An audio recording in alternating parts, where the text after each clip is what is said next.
Betrayal wears many disguises.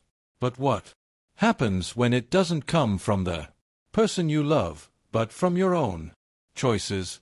Today's story is about how one reckless decision can shatter trust forever, and how no matter what you try, afterward, some wounds never truly heal. I never believed I'd be the kind of person to ruin the very thing I vowed to protect. I used to think couples who fell apart must have ignored the signs. But what if the sign had always been me? When I met Ethan, I wasn't searching for romance.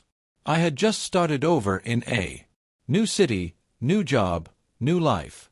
He entered my world like he had always belonged. Gentle, patient, with a quiet strength that pulled me in instantly. He wasn't loud or showy. He was steady, grounding.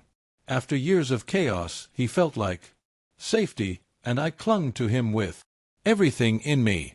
At the beginning, it was beautiful. Long walks through the city, laughing over nothing, cooking together in his tiny kitchen. He was the kind of man who'd notice my hands were cold and slip his into mine without saying a word. Every time his eyes met mine, I felt like I mattered most. Ethan trusted me completely. That was our foundation.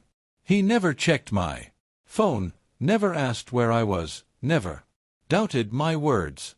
And though I loved him for that, it terrified me too, because I knew trust that pure was fragile, and it would be me who broke it. It started small, or so I convinced myself. A coworker, Mark.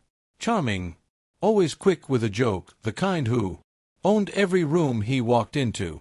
We worked late sometimes, ordering takeout, finishing deadlines side by side. Never thought of it as dangerous, until the night Ethan was away visiting his family. Mark and I shared wine at the office. The line between colleagues and something more blurred instantly. One kiss. Just a kiss, I told myself. Stupid lapse, nothing worth destroying. Everything over. I buried it, convinced no one would know. Ethan certainly didn't. Sweet, trusting Ethan, who never suspected a thing. But one kiss became texts. Texts became coffee. Coffee turned into hotel rooms. And each time I came home, the weight in my chest grew heavier. Ethan would smile at me, kiss my forehead, whisper that he loved me, and I felt like a liar. For months, I lived split between two lives. One where Ethan adored me, and one I knew would break him. It was addictive and horrifying all at once. And secrets like that don't stay buried forever. The unraveling came in the smallest moment. Ethan reached for my phone to share a meme from his. My blood froze. Hadn't cleared my messages. He wasn't snooping, he never would. But a preview lit up. Just one sentence. Last night was amazing. Can't wait to see you again. The look on his face still haunts me. Shock, pain, a devastation so raw it made me sick. He handed me the phone in silence, hands trembling. There was no explaining, no spinning, no denial. Begged. I sobbed. I swore it was a mistake, that it meant nothing, that he was the only one I loved. But Ethan was never one to yell or rage. He just looked at me, eyes full of tears, and said softly, "You took the one thing I gave you without hesitation, my trust, and you destroyed it." From that moment, something in him shifted. He didn't leave right away. He said he needed time, and I clung to that tiny thread of hope. I tried everything. Cooking his favorite meals, writing letters, begging for therapy, cutting Mark out of my life completely. But trust isn't something you can tape back together once it's shattered. Ethan stayed, but distant. He answered with short words, avoided my gaze. retreated into himself.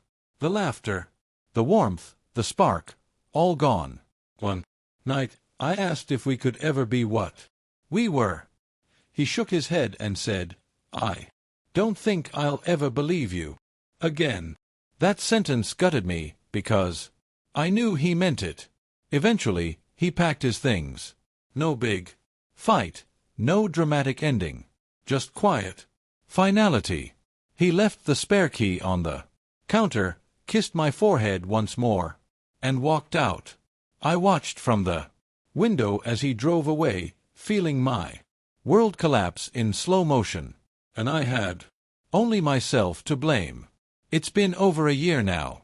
Therapy has forced me to confront the why behind my choices, the insecurities I never faced, the way I sabotaged love because I feared not being enough. But no matter how much I understand now, one truth remains: I broke his trust. And nothing, not apologies, not promises, not time, can ever restore it. Sometimes late at night, I still picture what life would be if I'd walked away from that first kiss. If I had chosen Ethan over the thrill of secrecy, maybe we'd still be together. Maybe I'd still be his safe place. Instead, I'm left with the memory of his eyes when he realized who I was, a stranger who betrayed him. And that's the vision that haunts me still. Some stories don't end in revenge or redemption. They end in the quiet weight of what's been broken. Trust once lost rarely returns. And sometimes the harshest truth isn't that someone betrayed you, but that you betrayed yourself by destroying the one thing you loved most.